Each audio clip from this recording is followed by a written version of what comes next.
নমস্কার। আজকের গল্প পাহাড়ের হাতছানি। গল্প পাঠে আমি শুভা ভট্টাচার্য। পাহাড় এমন একটি স্থান যেখানে বিভীষিকাময় বিপদের হাতছানি সর্বত্র, কিন্তু এমন কিছু অকুতভয় সাহসী মানুষরা আছেন যারা এই বিভীষিকাময় ভয় সংকুল পরিবেশে বারবার ছুটে যান। তাদের কাছে এই জায়গার, এই স্থানের একটা অমোঘ আকর্ষণ কাজ করে তাদের মনে। তাদের কাছে সেই জায়গাটা যাওয়ার জন্য প্রাণ তাদের আকুলি বিকুলি করে। সাধারণ জীবনযাপনের সাধারণ মানুষদের মধ্যেই আমরা এরকম অকুতভয় প্রচুর পাহাড়ের যাত্রীদের পাই। আর সবচেয়ে বড় কথা, দেখা যায় যে এরকম অনেক পাহাড় আছে যে পাহাড় সবচেয়ে প্রথমে যারা সেই পাহাড়কে আবিষ্কার করেছিলেন, সেই পাহাড়ের চূড়ায় প্রথম পৌঁছেছিলেন, তারা কিন্তু সেই স্বীকৃতিটা অনেক সময় পান না বা পাননি।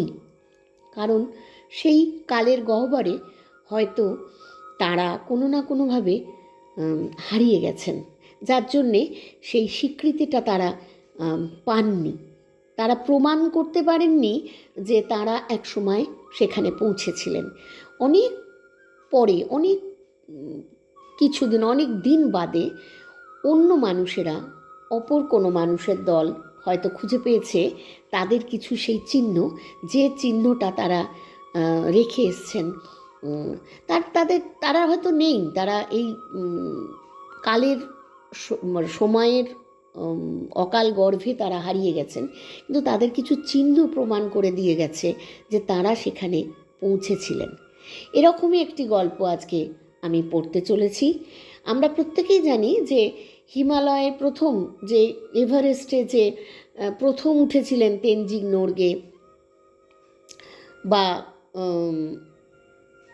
এডমন্ড হিলারি, সেক্ষেত্রে আমরা এটা জানি কারণ তারা স্বীকৃতি পেয়েছেন।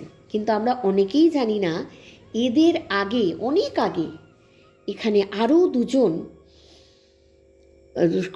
এরম অকুত ভয়, অসম সাহসী দুটি যুবক সেখানে পাড়ি দিয়েছিল এবং তারা এই হিমালয়ের সেই চূড়ায় উঠতে সক্ষম হয়েছিল, কিন্তু নেমে আসবার সময় তারা হারিয়ে যায়।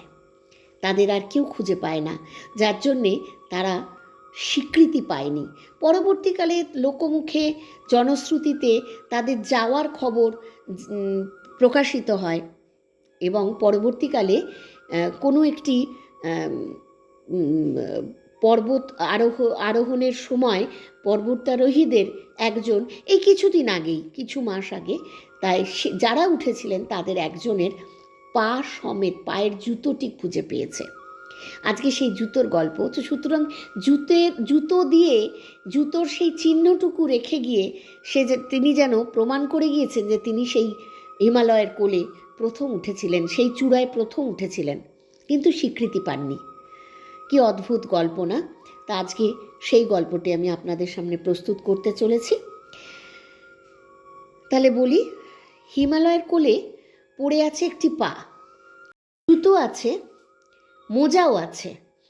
মোজার গায়ে সেলাই করা একটি নাম, এসি আরভিন। ঠিক 100 বছরের নিঃসঙ্গতা নিয়ে পড়ে আছে পাটি। এই পা হয়তো প্রথম এভারেস্টের শিখর ছুঁয়েছিল। ইতিহাস সব কিছু জানে না, জানার কথাও নয়। বেচা কেনা চুকিয়ে, লেনা দেনা মিটিয়ে এসি স্যান্ডি আরভিন হিমালয়ে বিলীন হয়ে গিয়েছিলেন 1924 সালে। কিন্তু তার পাটি এখনও পড়ে আছে। দেহের বাকি অংশ কোথায় কেউ জানে না, শুধু পাটি আছে বরফের কোলে, পৃথিবীর সবচেয়ে আলোচিত রহস্যের সাক্ষী হয়ে।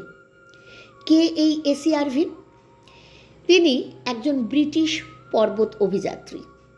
তিনি এবং জর্জ ম্যালোরি 100 বছর আগে প্রথম এভারেস্টের চূড়ায় ওঠেন বলে জনশ্রুতি আছে, কিন্তু স্রেফ প্রমাণের অভাবে তাঁরা সেই স্বীকৃতি পাননি।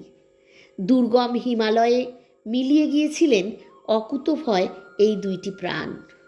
অ্যান্ড্রু কোমিন স্যান্ডি আরভিনের বয়স তখন 22 আর ম্যালোরির 37।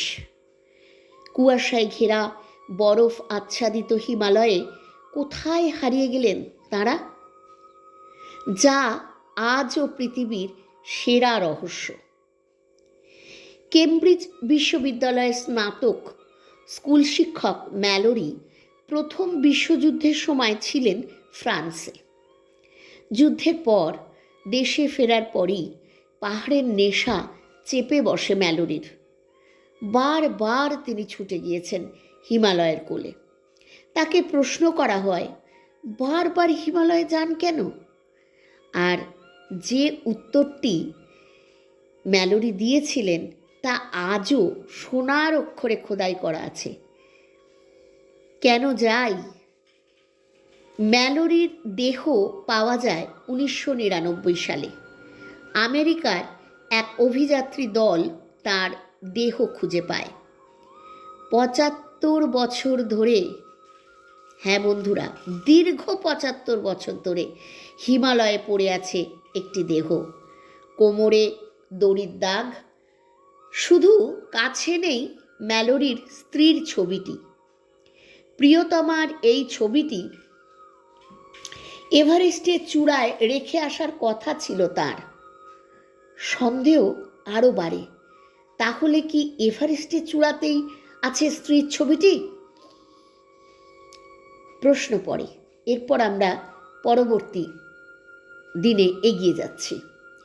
তেনজিং নোরগে এবং এডমন্ড হিলারি নন, এভারেস্টে প্রথম ওঠেন এই ম্যালোরি আরভিন জুটি।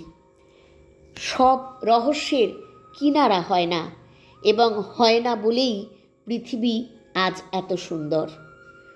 আরভিনের পা খুঁজে পাওয়া যায় গত মাসে। এক পর্বত অভিযাত্রী ও সিনেমা নির্মাতার দলের নজরে আসে জুতো মোজা পরা একটি পা পড়ে আছে। ম্যালোরির দেহাবশেষ যেখানে মিলেছিল তার বেশ খানিক নিচে শুয়ে আছে আরভিনের পা। ওই দলের সদস্য জিমি চিন বলেন, মোজাটা তুলে দেখি একটা লাল রঙের লেবেল, তাতে সেলাই করা রয়েছে এসি আরভিনের নাম। দেহের বাকি অংশ নেই, নেই আরভিনের সেই কোডাক ক্যামেরাটাও। এই ক্যামেরার হদিশ পেলেও হয়তো ইতিহাস আরেকটু অন্যরকমভাবে লেখা হতো। আরভিনের পায়ের খবর শুনে কেঁদে ফেলেন জুলি সামার্স। জুলি আরভিনের বংশধর এবং তার জীবনীকারও বটে। তার কথায়, আমি ছোটবেলা থেকে হারিয়ে যাওয়ার কথা শুনে এসেছি। যেদিন ম্যালোরির দেহ মিলল সেদিন ভেবেছিলাম আরভিনের দেহও নিশ্চয়ই পাওয়া যাবে। ম্যালোরির দেহ উদ্ধারের 25 বছর পর মিলল আরভিনের পা। ঘটনাচক্রে সেই অভিযানের 100 বছর পরে, হয়তো আরও 25 বছর পর এভারেস্টের চূড়ায় কেউ হয়তো খুঁজে পাবে এক নারীর ছবি। প্রচণ্ড তুষার ঝড়েও যে ছবিটি বরফের গায়ে লেগে আছে এক না লেখা ইতিহাসের সাক্ষী হয়ে। সেই নারীর নাম রুথ ম্যালোরি, জর্জ ম্যালোরির স্ত্রী। কবি জানতেন তার পায়ের চিহ্ন একদিন পড়বে না এই বাটে, কিন্তু আরভিন কি জানতেন যে তিনি নন, তার পায়ের চিহ্নও নয়, তার পাটি পড়ে থাকবে বরফে ঢাকা হিমালয়ের কোলে। একটা জুতো মোজা পরা পা কত উথাল পাথাল দেখল পাহাড়ে, ঝড় বয়, প্রবল ঠান্ডায় কাঁপতে থাকে চরাচর, কিন্তু পাটি শুয়ে থাকে একা 100 বছর ধরে। এই দীর্ঘ 100 বছরের নিঃসঙ্গতা নিয়ে হয়তো অন্য কাহিনী লিখবে কেউ, হয়তো কোনো নতুন অভিযাত্রী বলবে, কেন যাই, because it is there. Himalaya তো থাকবেই, যেমন আছে তেমনি ভবিষ্যতেও থাকবে, আর তার সঙ্গেই রয়ে গেলেন এই ম্যালোরি আর আরভিন। আর তাদেরকে হয়তো আমরা খুঁজে পাবো না, আর তাদের সেই যাওয়ার চিহ্নটুকু হয়ে থেকে গেল তার পা। নমস্কার।